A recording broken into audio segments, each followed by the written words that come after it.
The Tao of Self-Confidence, episode 377. Welcome to the Tao of Self-Confidence, where I share stories of amazing women who have discovered their inner journey to self-confidence. Visit our website at thetaoofselfconfidence.com. Your inner journey to self-confidence awaits.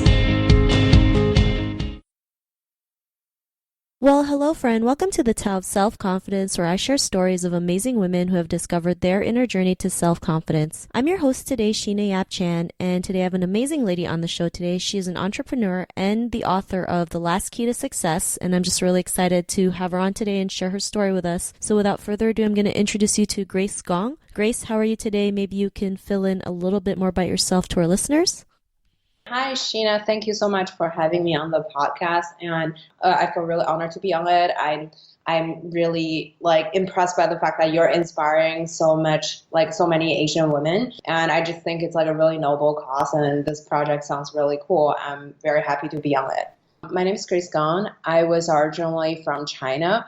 I went to an international boarding school, and I started an English newspaper when I was 14 before coming to America.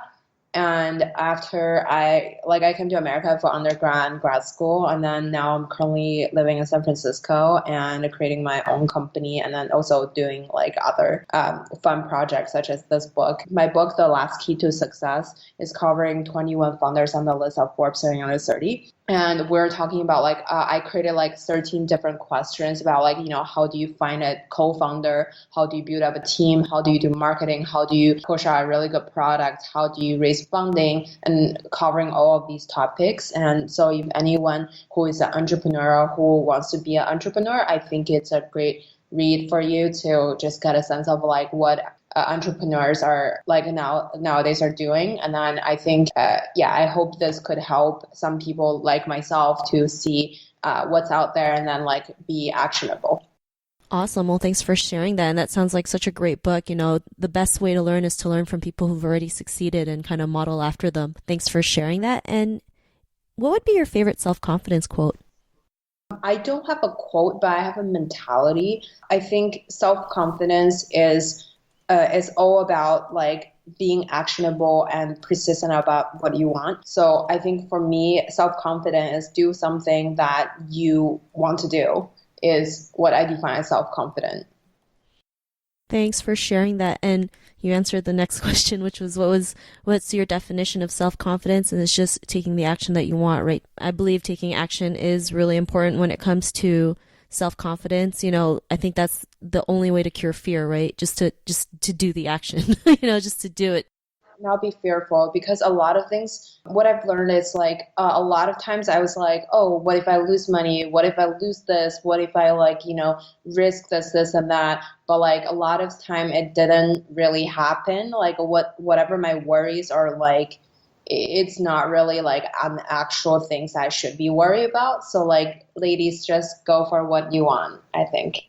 Thank you for sharing that. And that's something we can all relate to, right? The thoughts in our head being our own worst enemy. What if I screw up? What if people laugh at me? Like you mentioned, what if I don't make money? What if I don't have customers? Or what if my business fails? And, some of these things may happen, but we have to understand too, it's not the end of the world, right? We just keep going, and something good always comes to every situation that we encounter. So thanks for sharing that. And Grace, what was your life like before your discovery of self-confidence?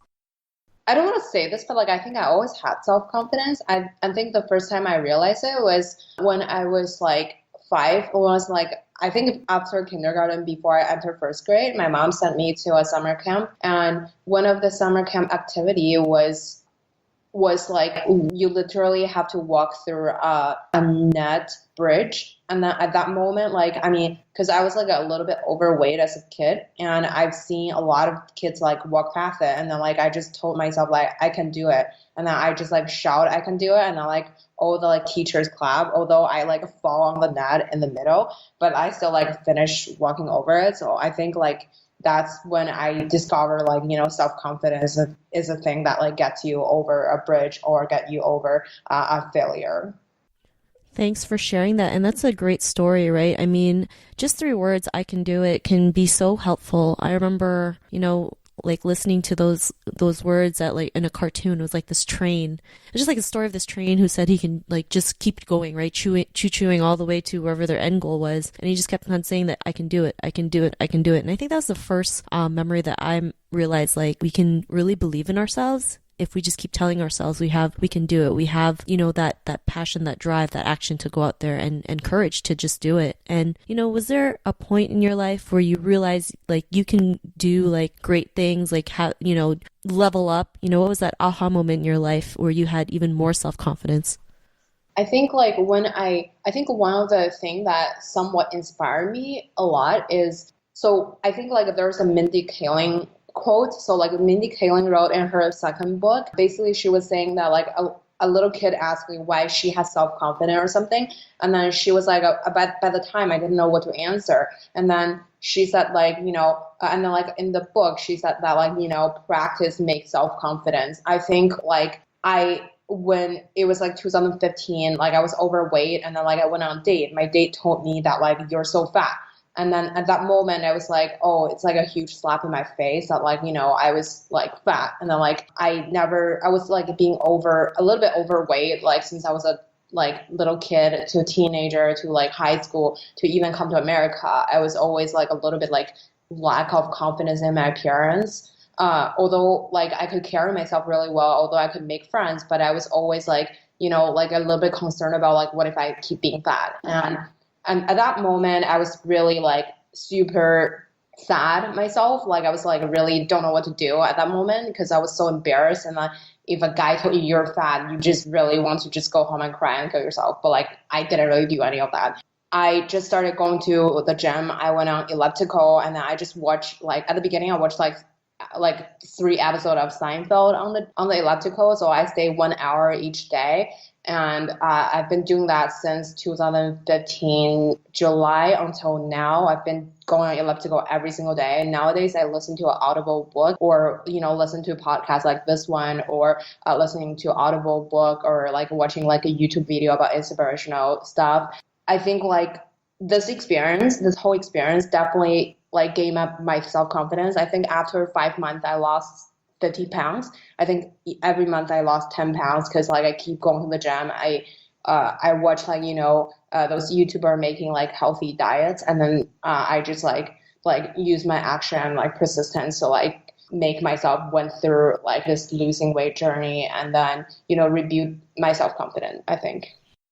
Thanks for sharing that great story. And, sometimes we go through these situations where we feel like, oh my God, like this is like the worst thing that's ever happened to me. But, something good always comes out of it. Like your date said you were overweight and then it just drove you to just start living a healthier lifestyle. And, you haven't stopped. You're still consistent at it and persistent at it because it's just more than that now. It's like, it just gives you that drive, that confidence. It's like, if I can do this, what else can I do, right? Like, what else can I do? And, because of that, what's your life been like now?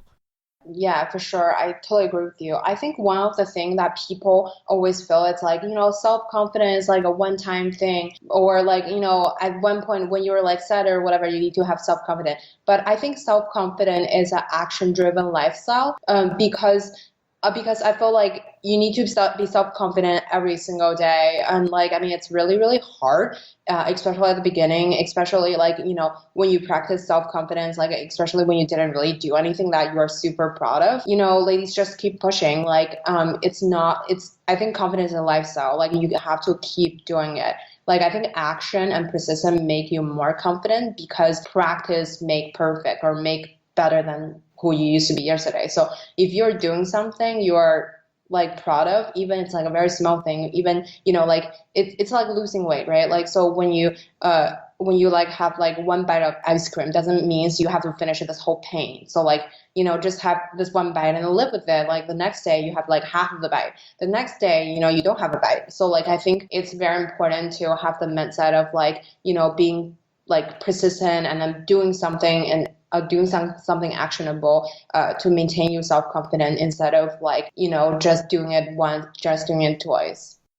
Awesome. Well, thanks for sharing that. And thanks for sharing that tip as well. I think practicing self-confidence does, for me, it makes more progress. You're better than, who you were yesterday. And even if it's just learning to think positively, that's still, considered an action that you took, because a lot of people out there, they still have negative thoughts. They still feel like they're down on something. But when they can learn to switch to think the opposite,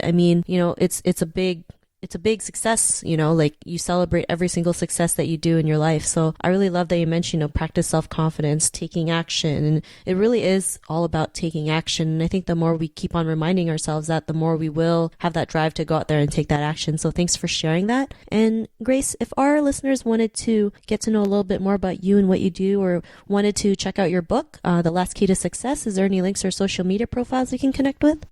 My book's link is thelastKeyToSuccess.com, and then you can type in my name on Amazon, Grace Gong, Gong is my last name. Or if you type in The Last Key to Success on Amazon, there will be a book pop up, and then my book cover is green, and then there was a key in the middle.